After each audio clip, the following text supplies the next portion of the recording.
Hello Capricorn, Sun, Moon, Rising, and Venus sign. Sana po ay nasa mabuti kayong kalagayan. My name is Suzy and welcome back po sa Star Tarot. Tarot reading po ito. Kaya hindi ito magra-resonate sa lahat. Kunin nyo lang kung ano ang sasakto sa inyong sitwasyon.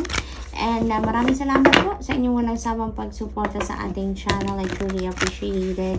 And God bless you all, Capricorn. And kung bago naman po kayo dito, welcome po kayo dito.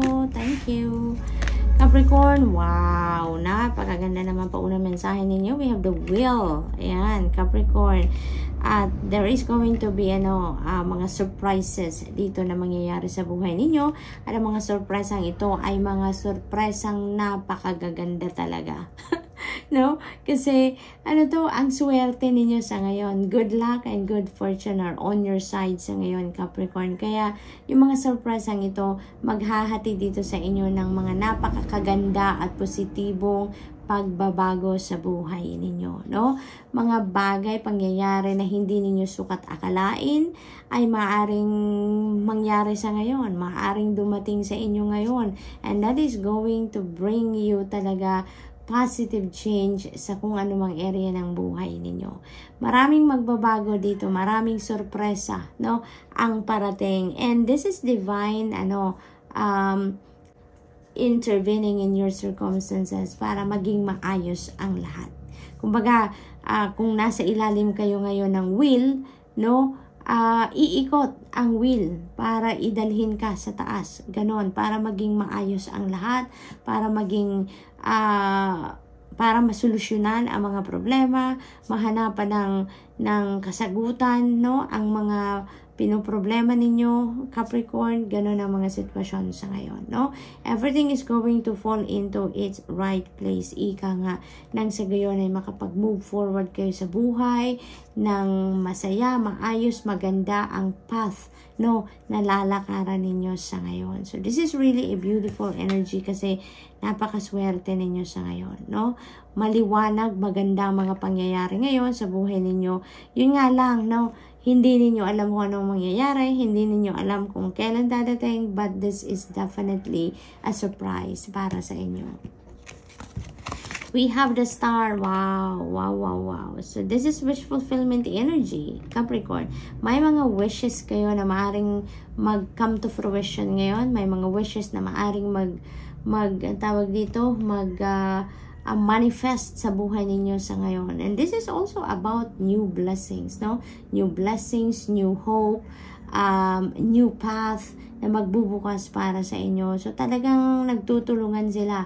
No, they are in alignment. Yung energies na to na dalawang ito, they are in alignment talaga ngayon. And they are ready to, to make changes or to create changes sa buhay ninyo. So, talagang mabubura na dito yung mga worries ninyo, mabubura na dito yung mga difficult situations na pinagdadaanan ng iba sa inyo dito, and that will be replaced, no, with beautiful things, with beautiful situations, with hope, optimism, and joy, no? Yun ang papalit dyan sa mga dark circumstances na pinagdadaanan ng iba sa inyo ngayon, Capricorn. Mababalot kayo dito ng liwanag ng star at magiging optimistic kayo ngayon, and excited kayo dito sa magbubukas na bagong path sa inyo, no? May mga bagong opportunities and possibilities that are going to reveal itself sa iyo around this time, Capricorn. At iilawan yan, no? Iilawan kung saan pa man yan na mga opportunities na yan. Iilawan ang daan dyan, no? Papunta ng divine universe para makita mo, para mahanap mo ng mabilis, no, Capricorn? So what else? We have the lover's energy. Ayan, maaring ang iba sa inyo dito, is planning for wedding or preparing for wedding. Maaring ito yung bagong opportunity ninyo, an opportunity to level up your commitment with your person, no? Maaring magpo-propose na ang person ninyo sa inyo, or maaari din na ang iba sa inyo preparing for the wedding talaga na ngayon. Maaring engage na talaga ang iba sa inyo dito. Maaari din na may mga decision making na gagawin kayo dito, Capricorn, related sa inyong mga relationships. Maaaring ang iba sa inyo nag-iisip, ano ba, sasagutin ko na ba ng diligaw sa akin? or tatanggapin ko ba ang proposal? Yung mga ganun ba? Mag-aasawa na nga ba talaga ako? So mga along those lines ang maaring pinag-iisipan ngayon ni Capricorn. No? So good luck. And that's all I have for you for today. I hope nakatulong ang mga mensaheng ito in some way. Thank you for watching. Love and light. Namaste. Hello Virgo, Sun, Moon, Rising, and Venus signs. Sana po ay nasa mabuti kayong kalagayan. My name is Susie and welcome back po sa Star Tarot. General reading po ito, kaya hindi ito mag-resonate sa lahat. Maraming salamat din po sa inyong walang sawang pagsuporta sa ating channel. I truly appreciate it. God bless you all, Virgo. And kung bago kayo rito, welcome na welcome po kayo sa ating channel. Napakagandang paunang mensahe ito sa inyo, Virgo, the dreamer. Tignan mo yung shepherd puppy. Super excited, no? Parang hinahabol niya yung mga butterflies. So maybe you are chasing after your new beginnings ngayon, Virgo. You're chasing after new things, new situations, new experiences sa buhay ninyo ngayon, Virgo, no? Kasi si dreamer is this is new adventure. This is about taking the leap of faith, taking risk, yung mga ganon. May mga bago kayong gagawin dito, no? May mga bagay na bago sa inyo and that you are going to embrace sa ngayon, no? So this could be in any area of life, Virgo. Depende sa inyong sitwasyon. Maaring this is new beliefs, maaring this is new relationship that you are entering, maaari din na bagong bahay ang uuwian ninyo, bagong adventure, maaaring bagong trabaho, bagong negosyo, business venture, business partnership, maaaring mga bagong kaibigan ang i-welcome ninyo sa buhay. This could be anything, but definitely kung ano man tong bagong papasukin ninyo ngayon, Virgo, this is definitely something new para sa inyo, no? Uncharted territory ito sa inyo. This is the first time na gagawin ninyo mga bagay na to, no? Parang talaga to, fresh na fresh, no? Para sa inyo. So what else? We have Seven of Summer. Ayan, there are a lot of opportunities dito, Virgo. Ang daming opportunities na yung parang naghihintay sa inyo na tignan sila, i-consider sila, you know, yung mga ganon. And maybe dito sa mga opportunities na to, yung kukunin talaga ninyo. Maaring yun ang sisimulan ninyo, no? There is something new for you, pero nagtitiwala kayo dito, no? Na kung ano man ang opportunity na to na kukunin ninyo ngayon, that is for you. Kasi nagtitiwala kayo na you have the divine guidance. Nagtitiwala kayo na you have the support, you have the lead, no? You're following the lead of the divine universe, no?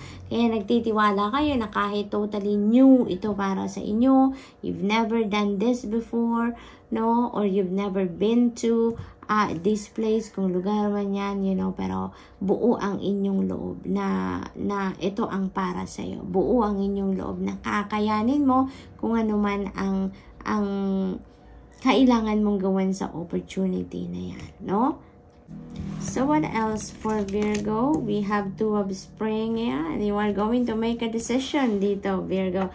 Maring kasi multiple opportunities, diba? Hindi lang ito isa, hindi lang dalawa ang opportunities na kakatok sa inyo sa ngayon. There are various opportunities, kaya maaring talagang kailangan mong mag-isip, kailangan mong mamili ng kung ano ang dapat na kunin ninyo, kung ano yung best para sa'yo. So, there is an important decision na kinakaharap kayo dito sa pagpipili ng mga opportunities na to, kung nga rin ang para sa'yo.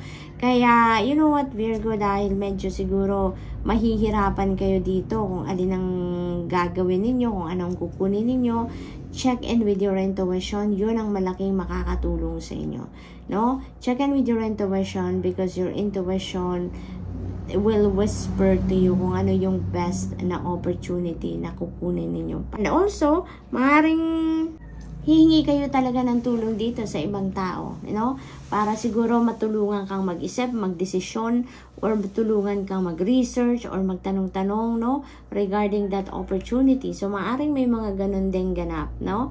For others of you, there may be collaboration, there may be partnerships talaga dito na mangyayari or papasukin kayo, no. Maaring yung ano din dito, yung new beginning na nasisimulan ninyo dito is really about partnership. Maaring partnership in business, partnership in love, maaring partnership in a project, maari din gano'n, no? At ang gagawin ng iba sa inyo dito, Virgo. Kaya good luck. And that's all I have for you for today. I hope nakatulong ang mga mensaheng ito in some way. Thank you for watching. Love and light. Namaste. Hello Taurus, Sun, Moon, Rising, Venus sign. Sana po ay nasa mabuti kayong kalagayan. My name is Susie and welcome back po sa Star Tarot. General reading po ito kaya hindi ito magre-resonate sa lahat. At maraming salamat po sa inyong walang sawang pagsuporta sa ating channel. I truly appreciate it and God bless you all, Taurus. At kung bago naman kayo dito, welcome po kayo sa ating channel. Tingnan natin kung anong mga mensahe para sa iyo. Three of Spring. This is a good fortune energy, Taurus. Kaya napakaswerte ninyo sa ngayon, no? Now is the time for you to run out, no? Expansion ng kung ano man ang dati na ninyong ginagawa. Kasi there is already success, no? Na nakakamit ang iba sa inyo sa ngayon. May na-experience na kayong resulta, magandang outcome ng inyong sinimulan ng endeavor dito. Kaya ito ngayon yung time then to take a pause and look around doon sa resulta, no, or sa mga nangyayari sa dati na ninyong ginagawa, and that is going to inspire you to plan for the future, no, to plan for the next phase or expansion, yung mga ganon. Kasi ano na kayo ngayon siniswerte na kayo ngayon, Taurus, no? May magandang nangyayari na ngayon sa mga sinimulan na ninyong ginagawa, no? Negosyo man yan, pag-aaral man yan, sa trabaho man yan, or sa career, you know, meron na kayong nakikitang magandang resulta dito. May mga na-accomplish na nga ang iba sa inyo dito, Taurus. Kaya, that is going to be a heads up para sa inyo na everything is going well, yung plano ninyo, it's working out perfectly well sa ngayon, kaya maybe, you know, you can think about expanding, no? So, maaaring ganon ang sitwasyon. What else? We have Prince of Spring, yeah? You need to take action right away, Taurus. Maaaring may mga opportunity dumadating sa inyo ngayon, and that opportunity requires immediate action, immediate attention, yung ganon, ano? Hindi pwedeng, mamaya na, bukas na, may iba pa akong ginagawa, or sa isang araw na, yung mga ganon. It might slip on you, no? Taurus, kung ano man ang mga opportunity na yan. Kaya, take action kasi this is a fast-moving energy. Kaya, kailangan pagdating nan, opportunity na yan, kung ano man yan, i-consider nyo agad, tignan ninyo agad, busisiin nyo agad, and move quickly, no? Move quickly. Yun ang ano dito, yung parang, yun ang key, no? Para magtagumpay ka dito, para makuha mo talaga kung anong opportunity na yan, you need to move quickly, no? And maaring dahil mabilisan dapat ang action, maaring hindi ka na nga dito magkaroon ng pagkakataon para pag-isipan mo pa, no? Alam mo yun, yung you're gonna wait for few days before you decide, yung mga ganon, no? Maaring hindi ka bibigyan ng pagkakataon ng sitwasyon na yan para magawa mo yan, but, you know, what you can do is follow your intuition. Sundin mo lang kung anong bulong ng intuition sa inyo, and that is going to bring you to the right path. That is going to bring you to the right decision, no? Taurus, so we have the Sun. Wow, this is the most uplifting. This is the happiest card on the deck. Ito din yung pinaka-vibrant, no, na energy. Babalutin kayo ngayon ng liwanag ng Sun, Taurus. Napakaganda nito kasi ibig sabihin yan, lahat ng problema ninyo, or kung may mga difficult situations man kayo na pinagdadaanan sa ngayon, that will be behind you from here on, kasi matatabunan na yan ng liwanag ng sun. No? Any dark circumstances na pinagdadaanan ninyo ay maaaring ma-dissolve na yan because it's all light na ang papasok sa buhay ninyo. Lahat na ng positibo, magagandang pangyayari, yun ang maaaring dumating na sa buhay ninyo sa ngayon with the sun energy. Kaya, kung may mga difficult times man na pinagdadaanan, that will be behind you from here on. Masusolusyonan nyo na yan, mahahanapan nyo na yan ng paraan, no? Para matabunan na yan, masolusyonan na yan, at magiging maayos na ang lahat, no? Everything is going to be in its right place na ngayon. Kaya naman, magiging masaya na kayo, magiging malakas na muli kayo, no? Kasi magiging na kayo ngayon, magiging excited na kayo sa mga pangyayari sa buhay ninyo. Kaya wala nang mga problema, wala nang mga challenging situations na mga yan. Everything will be all right na from here on, no? Magiging abundant ka, prosperous, happy, joyful, yung mga ganon. So, positive change, no? Yun ang mangyayari sa inyo ngayon. Mababalot na kayo ngayon ng kasiyahan, ng solusyon, kung anong kailangan ninyo, makukuha na ninyo ngayon, yung mga ganon. So, this is also a time for success, no? And celebration, no? Celebrate your successes. So, Taurus, that's all I have for you for today. I hope nakatulong ang mga mensahe ito in some way. Thank you for watching. Love and light. Namaste.